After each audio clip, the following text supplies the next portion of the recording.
everyone, this is Professor Hall. Welcome back. This is our third video in our series about how to use transitions.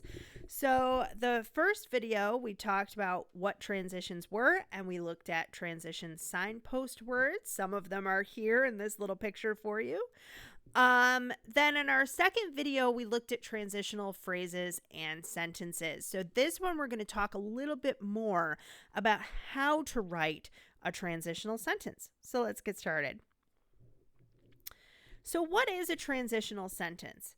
In an essay, a transition is a word, phrase, or sentence that helps organize thoughts, that's coherence, and connect one idea to the next, that's cohesion. You have a list of transitional words that can be used as signposts to help readers follow your train of thought. But transitional sentences can be a little bit more tricky.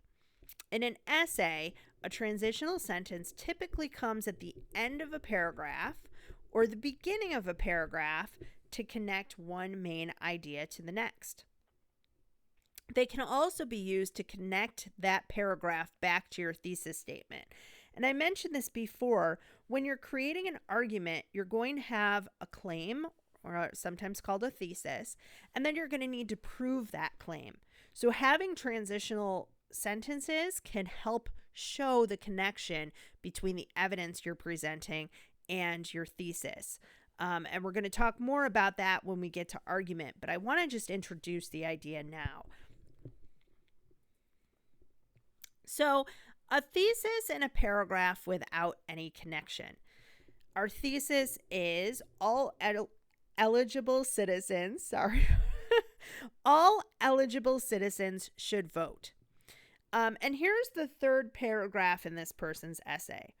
Government money can be used for education, youth programs, healthcare, veterans, creating jobs, the environment, etc.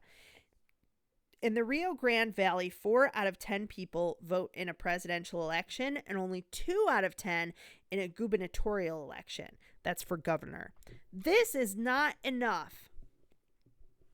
Okay, so with the sentence, this is not enough, it kind of connects back to the fact that you should vote, but there's nothing really connecting the idea of government money to the number of people who are voting. So the thought process here for this writer, at least as I'm reading it, to me it's kind of confusing. I understand if I make my own connections, but it's not here on the paper. So let's add a connection back to the thesis. Again, our thesis is all eligible citizens should vote. Voters influence how money is allocated to their towns, cities, and states.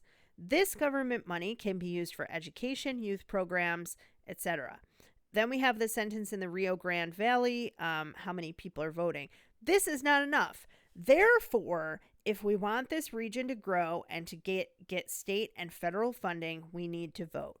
Okay, so what the person has done here in their revision is that this first sentence really is more like a topic sentence, but it does connect to the thesis. To the topic of the paragraph. So it's kind of the controlling idea for the paragraph. Voters influence how much money is allocated to towns, cities, and states. Therefore, if we want this region to grow and to get state and federal funding, we need to vote. I'm too low there. Which is directly connected to the thesis that all eligible citizens should vote. And it's showing why, giving you proof for why you should do that. So the connection here is a lot more clear. One thing that you can do to write a transitional sentence is to mention what you've just discussed and then mention what you're going to discuss next. When I say this, I do not mean that you have a sentence like, I just talked about how many people vote in the Rio Grande area. Next, I'm going to talk about how money is used. You don't need to slip into first person. What you can do is use a word or repeat a word or phrase that you just used in your previous paragraph. So let's see how that looks. So we have our thesis, all eligible citizens should vote. Paragraph 2 is going to be about people who have died defending the right to vote. Paragraph 3 is about how the federal funds are allocated, as we just saw. So on the surface, dying for voting rights and getting federal funding don't really have anything to do with each other. But I don't want to just have a sentence that says something like, I just talked about how people died defending the right to vote. Now I'm going to talk about how voters influence federal funds, right? Because that's not really a logical connection. It still doesn't connect my two ideas very well. So what can I do instead to have a sentence to connect these ideas? Well, here are my two paragraphs. People have died defending the right to vote. Don't take it for granted. Voting is more than just electing a candidate. It's choosing the right policies and people who have the best interest in mind when making decisions that will affect our community, state, and nation. Voters influence how much money is allocated to their towns. Okay, and then we go into that paragraph that we just looked at, paragraph 3. So let's try to connect these. People have died defending the right to vote. And then I'm going to skip a little bit. And people, it's choosing the right policies and people who have your best interests in mind when making decisions that will affect our community, state, and nation. When you vote, you're taking an active role in deciding issues regarding civil rights, immigration, equal opportunity, voting rights, infrastructure, jobs, social security, neighborhood safety, taxes, and more. Okay, so we have this idea now in this paragraph.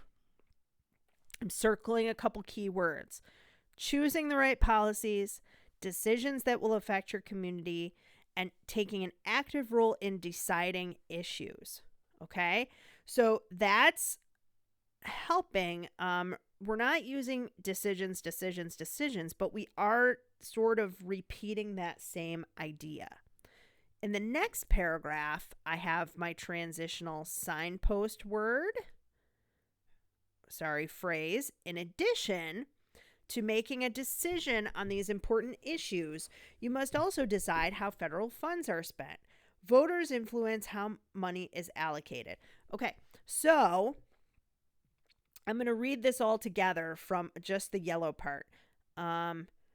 When you vote, you're taking an active role in deciding issues regarding civil rights, immigration, and more. In addition to making a decision on these important issues, you also decide how federal funds are spent. So much better. Now we can see a real clear connection that people died defending the right to vote. Voting's more than just electing a candidate. It's about choosing policies. So here we talk about decisions and what policies people are choosing. And here we talk about decisions in how funds are being spent. Then we have our topic sentence about how voters influence how money is allocated. So having these two transitional sentences helps us to connect the ideas of choosing policies and deciding how to spend money. It's a lot more clear and it's a much stronger essay because of these changes. So let's give another example, 2 paragraphs with no connection. Erastus Corning II was arguably Albany, New York's most notable mayor. He was elected in 1941. Although, that's a signpost word, he was the longest serving mayor of any city in the United States history, 1942 until his death in 1983. One historian describes Corning's tenure as, quote, long on years but short on accomplishments. There was limited new development during this period.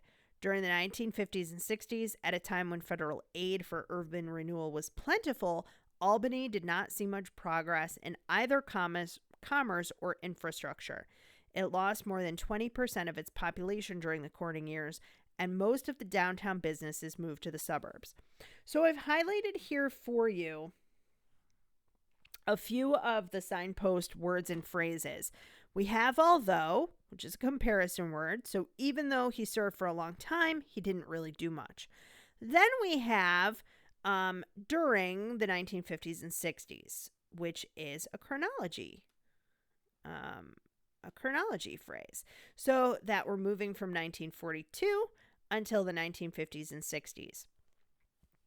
But we do have this idea of being short on accomplishments and limited new development, which are kind of connected, but they're not as connected as they could be. So let's make the connection. Long on years, but short on accomplishments. Corning preferred to maintain the status quo, a phrase which means keeping the state of affairs as it is. The unofficial status quo policy didn't mean that things just stayed the same in Albany for 40 years. During this time, there was limited new development or growth. In fact, this lack of progress increased crime and poverty during Corning's tenure. For example, during the 1950s and 60s, then we have that description, most of the downtown businesses moved to the suburbs. Wealthy residents followed. So then I would expect that the next paragraph is going to talk about wealthy residents moving out of Albany during that time, and how that, again, will probably have the idea of crime and poverty again in that next third paragraph. But you can see this here. We're talking about maintaining the status quo.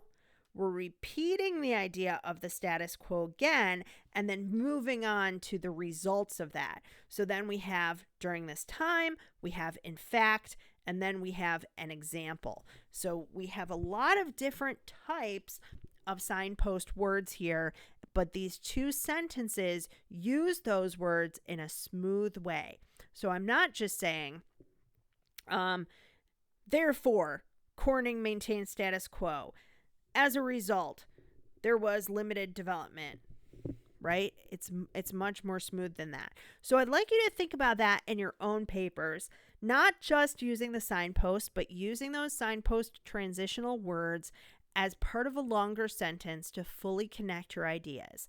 Help yourself to stay on track. Help yourself to be better organized. And remember, signposts, transitional phrases, and sentences can help connect ideas and move from one thought to the next. You can use those sentences to also point back to your thesis, as well as organize thoughts and link paragraphs. One technique is to repeat a word or phrase at the end of one paragraph and the beginning of the next. In other words, mention what you just talked about and mention what you're going to talk about next. Another technique is to add details so the reader has a better picture of what you're describing. We saw that with Mark and Catherine before.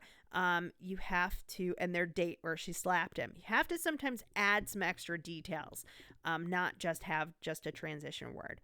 Finally, you can add a sentence or two to logically explain how your ideas are connected, especially in an argument where you have to prove a claim. So next time, we're going to put all of these techniques together. We're going to add signpost words and phrases and transitional sentences to show you how to kind of mix and match. But that is it for now. And if you have any questions, you can always put them in the comments. Thanks, everybody.